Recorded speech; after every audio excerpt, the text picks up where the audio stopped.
Hi Leo, I'm Eleanor and welcome to Peaches by Starlight Tarot. This is your third week of February pick a card reading. Not everything here is going to resonate with you. This is a general reading, but that's why I offer personal readings, and they're through email, and my Etsy page to order is below. But do go ahead and like it anytime during the video if you do hear something that is going to help you on your path. And I do one of these every week, so hit subscribe if you want to keep up with the story as it unfolds. This whole month we're talking about the Six of Cups, which is going to be nostalgic and reminiscent type energy. It's going to be talking about going back to your childhood and reconnecting maybe with people or things from the past. And Cancer and Scorpio also got this card, so if you want to let me know in the comments if you're connecting with the reconnecting with the Cancer or Scorpio, that'd be interesting. And your weekly energy is power, so that's super exciting. And if you want to see your 2020 video and your monthly video where I shuffle on camera and you can see where these cards came out, those are linked below. I'm using Sacred Geometry Activations and the Law of Attraction Tarot. I have stacked 1, 2, and 3, and they're timestamped below so you can skip right to your reading. Alright, Leo. I hope I said Leo at the beginning. Sometimes I'm always afraid I say the wrong sign. Okay, you have the Empress,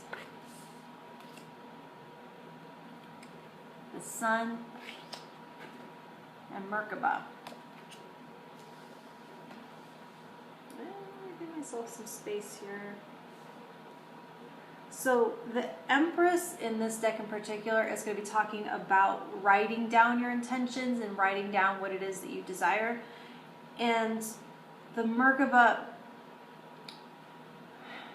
the simplest way I can put it at the moment for the purposes of this reading, it's going to be about merging the totality of your experience. So the past and the present coming together as one, and this being your history and you as you are now, and becoming together in this moment and shedding the construct of time as an illusion, if you will.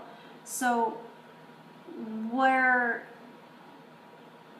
there's a sense of needing to get in touch with you as the observer and not the judge.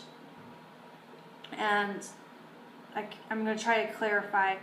Whether Empress is talking about writing things down, it's writing what it is that you desire completely without negative language, not talking about something that you wish to end or to be free from or no longer to be, but describe what it is you envision exactly as it would look, how you would want it to look, and not even mention anything that you wish to be absent from it, because then as soon as you name it, it's there in the image. So think of this Merkaba as like a chariot, and moving forward in the sun shining on like water and dissolving it, and that's the dissolution of the circumstances that you wish to escape, and constraints and things that you judge as bad or not wanting to.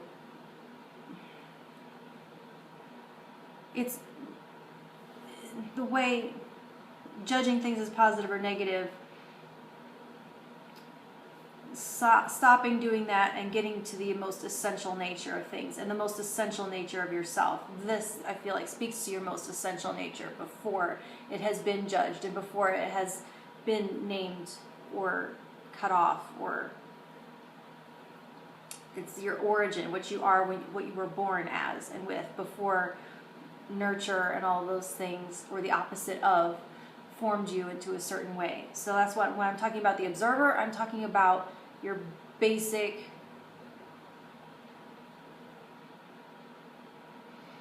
I guess your soul is the simplest way to put it. That's not really what I'm trying to get at, though.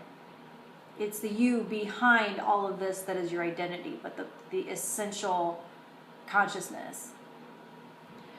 So I know that all that seemed kind of disjointed and didn't make sense, but it's talking about the dissolution of all of those judgments and constraints and lines and limits, and only envisioning the perfect vision, and cutting out from your consciousness totally those negative things that you decided are bad or that you don't want, so that you can move forward and charge forward towards that image that doesn't have, I don't want XYZ in it. Those things aren't even named in your vision, and it's written down. I hope that makes sense. And if it doesn't, please comment, because maybe by then I will have thought of a better way to put it. So stack 2, you have Ace of Pentacles, 10 of Swords, and the Divine Feminine.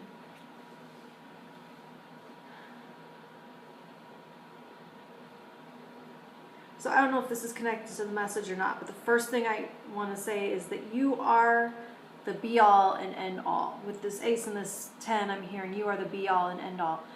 That there's a need to finish what you've started, and that to do so isn't going to be an intellectual pursuit. That there's too many factors, that it's not calculable, and that it's going to require you to balance your masculine and feminine energies. And since that is highlighting the feminine energy, that's where the weight needs to be put. It's going to be put into enhancing that feminine side to bring it into balance.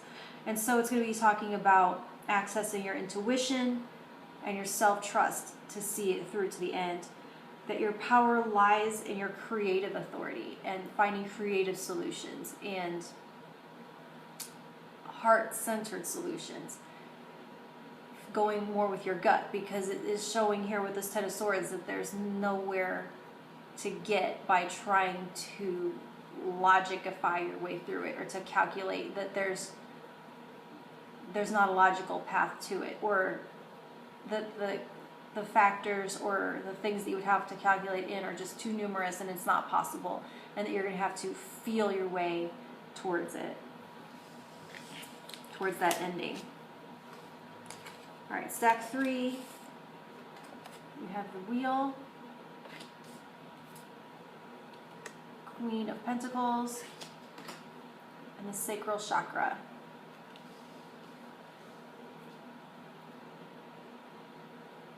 So this is speaking on your desire to connect with other people for the sake of creation.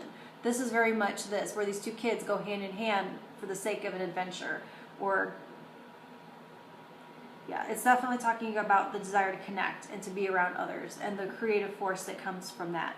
There's, with this Queen of Pentacles, a sense of desiring physical pleasure and material pleasure and pursuits.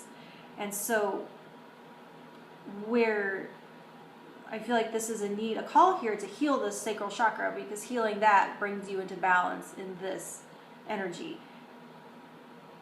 So if your sacral chakra is out of balance, you may be experiencing things like codependency, being subjugated by your emotions, escaping reality in order to feel something, trying to control circumstances because of an inability to feel safe and secure if external things aren't just so a lack of stability in your core. So I'm feeling like there's a call here. I'm feeling this orange. I'm feeling sun salutations in your yoga. I'm feeling massage. Or you can go ahead and research ways to balance and heal the sacral chakra, because in doing so, you can get rid of those blockages that are keeping other people at a distance and keeping yourself from being able to connect and create on a more authentic level. And in that way, that powers you up. So taking this power, healing this, balances this out and lets you rise that back up into your power, because that blockage is what's keeping you out of your power at this time. All right, Leo, talk to you in a week. Thank you.